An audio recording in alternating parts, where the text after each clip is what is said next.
Let's begin this class with megasporogenesis. The topic is megasporogenesis. Previous class we discussed microsporogenesis. What's meant by megasporogenesis? The first question is, what's meant by megasporogenesis? Megasporogenesis is a process by which megaspore is formed from megaspore mother cell. Megaspore is formed, formation of megaspore from megaspore mother cell.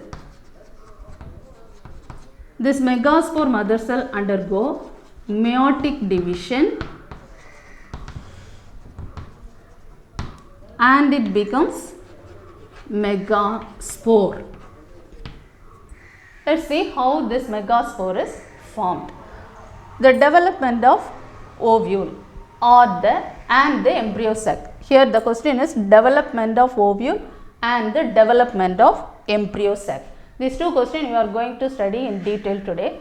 First question is development of ovule.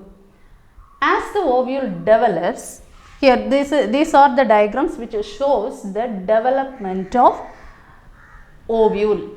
As the ovule develops, there is a mass of nucellus in the center. In the center of the ovule, previous class we discussed about the structure of ovule in detail. In the structure of ovule, the center part which is occupied by nucellus. The nucellus is present in the center of this ovule. As the ovule develops, few cells present at the hypodermis becomes elongates. The hypodermal cells elongates and becomes an archisporial cell. As you learn microsporogenesis, their archisporial initial is formed. Similarly, here there are few hypodermal cells enlarged and it forms as an archisporial cell. The name of the cell is archisporial cell. These archisporial cells, either it directly functions as the megaspore mother cell. Either it directly functions as megaspore mother cell. Here the term is megaspore. Megaspore mother cell, megaspore. This archisporial initial or archisporial cell either directly functions as megaspore mother cell or it undergoes divisions. When it undergoes divisions, it forms primary parietal tissue, or first it becomes the cell, the outermost cell, it forms as a primary parietal tissue, and innermost cell, inner sporogenous tissue. When the archisporial cell undergo division, which forms two kinds of cell, one forms the outer region, another forms the inner region. The outer formed layer is called as primary parietal tissue. Inner layer is known as primary sporogenous tissue. These two cells are derived from the archisporial cell. Then, or this archisporial cell directly functions as the megaspore mother cell. Now, this sporogenous tissue, the innermost layer, inner sporogenous tissue becomes the functioning megaspore mother cell. So that if these two regions are developed, the primary parietal tissue and sporogenous tissue are developed, this primary parietal tissue, the outermost layer, which undergo periclinal and anticlinal division.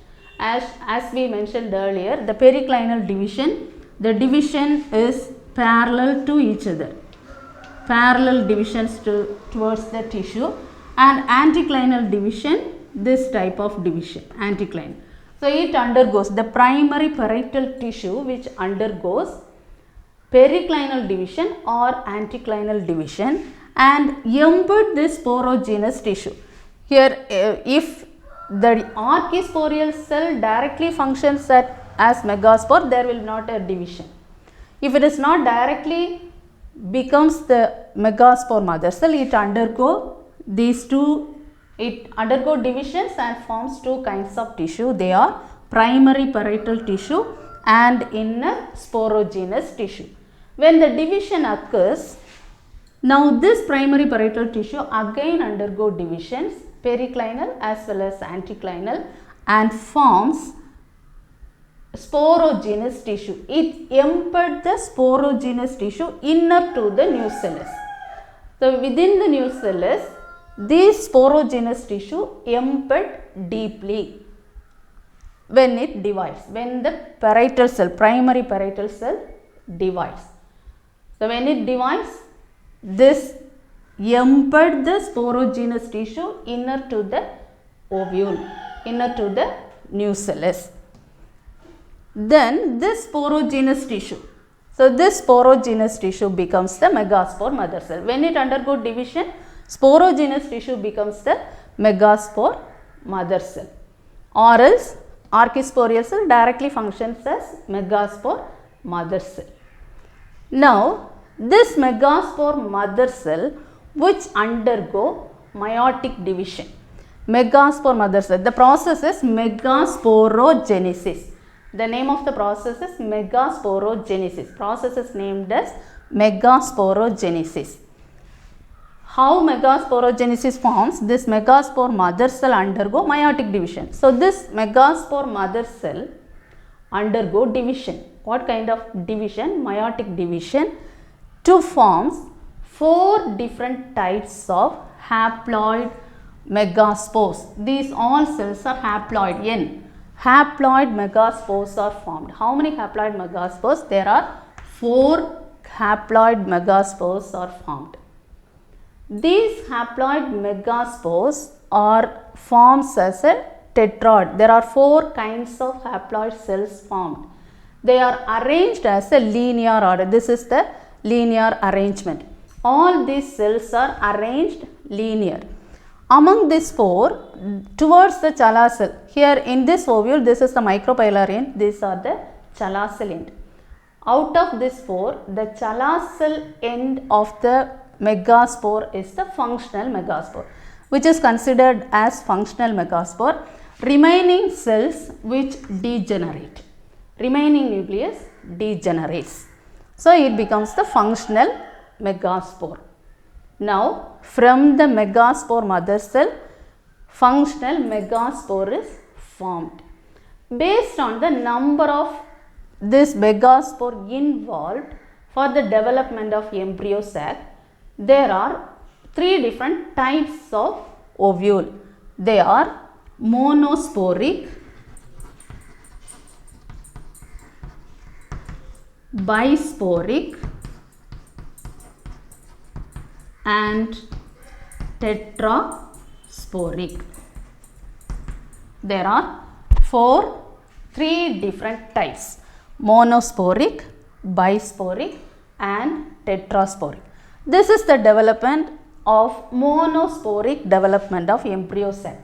From this, because from this functional megaspore, the female gametophyte is formed. The female gametophyte is otherwise called embryo sac.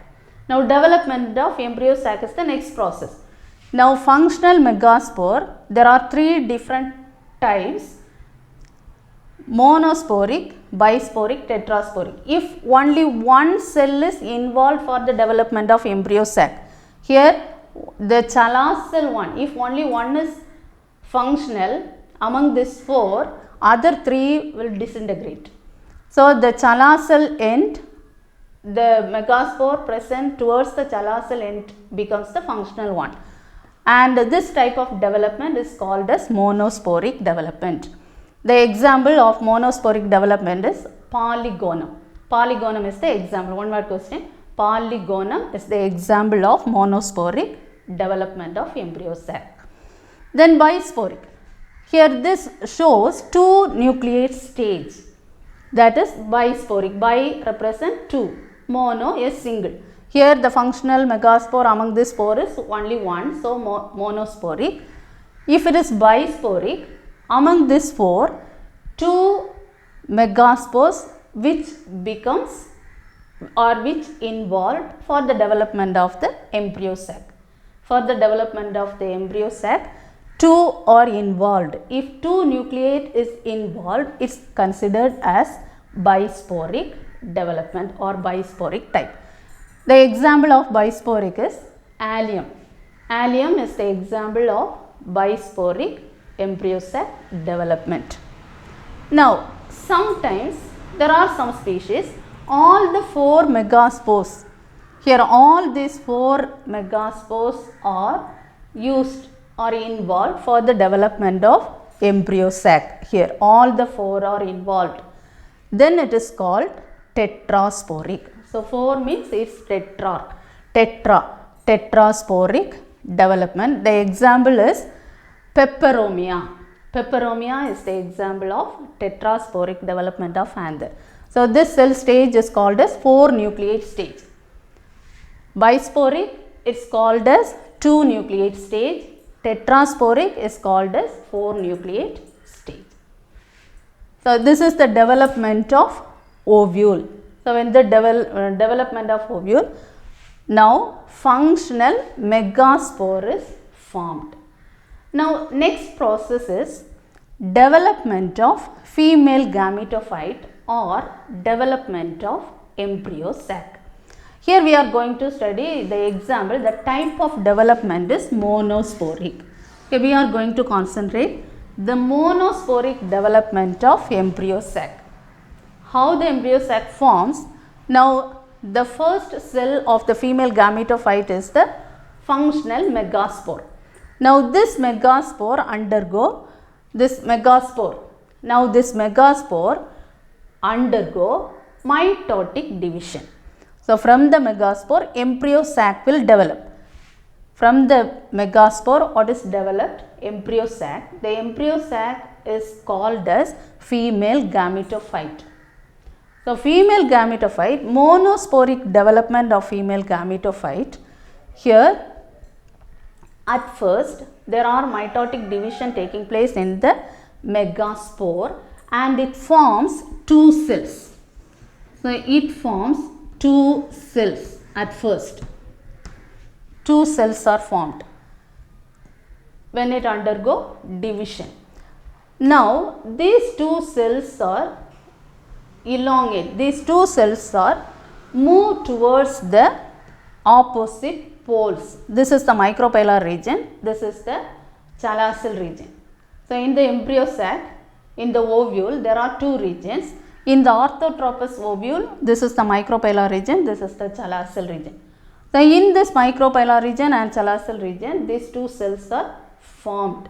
In the center, there will be a large vacuole develops. This is the large vacuole. So, this vacuole pulls these 2 cells towards the upper and lower region. That means the micropylar region and the chalazial region. Now, second division takes place in this cell. There are these cells divides twice. So, when it divides twice, it produces 4 cells. So, it divides twice and develop 4 different cells in each side. Micropylar region, 4 different cells are formed. Chalazial region, 4 different cells are formed. At first, there is 2 cell stage. The 2 cell present in the micropyle region as well as the chalazial region divides twice and forms 4 cells each.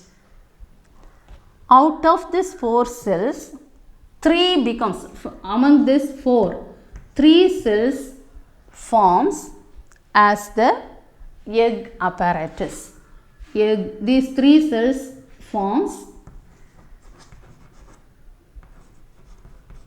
egg apparatus, and among these 4, 3 cells which forms as the antipodals. When you look at this diagram, it shows very clear. This is the micropylar end and this is the chalazial end. This diagram represents the development of monosporic embryo sac. So here there are two regions, micropylar end and the chalazial end. Micropylar region, at first when the megaspore undergo mitotic division, it forms two cells, both the direction, here and there. Again these two cells undergo division twice and it becomes 4 different cells in each pole. Now out of this 4 among each direction, each poles, from the micropylar region which forms the egg apparatus and remaining 3 in the chalazial end which forms the antipodals. So among these 4 cells, first 4 cells were formed. These 4 cells, the 3 cells are formed as a synergid and the center cells among these 3 egg apparatus, these 3 cells are the egg apparatus. Here this cell is known as the egg. This is the egg cell. This one, this is the egg cell and these 2 cells are the synergids. Here is the egg cell, 3 cells are there. Among these 4, at first there were 4, among these 4, 3 forms the egg apparatus. Here the center one, this considered as the egg, and these 2 present at the side is known as synergid. In this diagram also you can see it clear. This is the micropylar region. Here 3 cells, egg apparatus. Here the center one which becomes the egg and the cells 2 present at the side is called as synergid. Likewise, here there are 3 cells. These 3 cells formed as antipodals. These antipodals are these 3. These 3 cells are formed as antipodal which is present in the chalazial end. Now here this 3 cells only formed this egg apparatus as well as the antipodals. Remaining one, the rest of the one among the 4 cell, this forms as the polar nuclei in this region which is remains free in it. So it remains free in this region. So this among this micropylar region, the 4 cell, the rest one forms as the upper polar nucleus. Polar nucleus which forms the upper polar nucleus. This one forms upper polar nucleus. And from here one is the rest among these 4, one forms the lower polar nucleus. So upper region 1 polar nuclei and here from one remaining among this 4 cell which becomes the polar nuclei. Now 2 polar nucleus are present here. In this polar nucleus, either this polar nucleus is present as it is or these 2 polar nucleus fuse together. When these 2 polar nucleus are fused together, it forms as a secondary nucleus.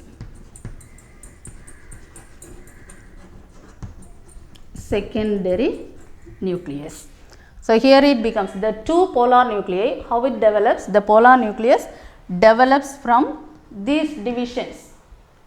When the megaspore undergo division, first it forms 2 cells, then these 2 cells undergo twice, divides twice and it forms 4. Among this 4, 3 becomes egg apparatus and antipodals, remaining 1 forms the polar nuclei. Now these 2 polar nuclei fuse together and forms as a secondary nucleus. So now in this embryo sac there are 7 celled stage. 7 celled stage with 8 nucleus. This monosporic embryo sac is 7 celled stage. How? Here egg apparatus consists of 3 plus here 3, 6 plus 2 polar nucleus. So 3 plus polar nucleus. Polar nucleus is 1 polar nucleus here. So 7 cell polar nucleus, egg apparatus as well as antipodals, there are 7.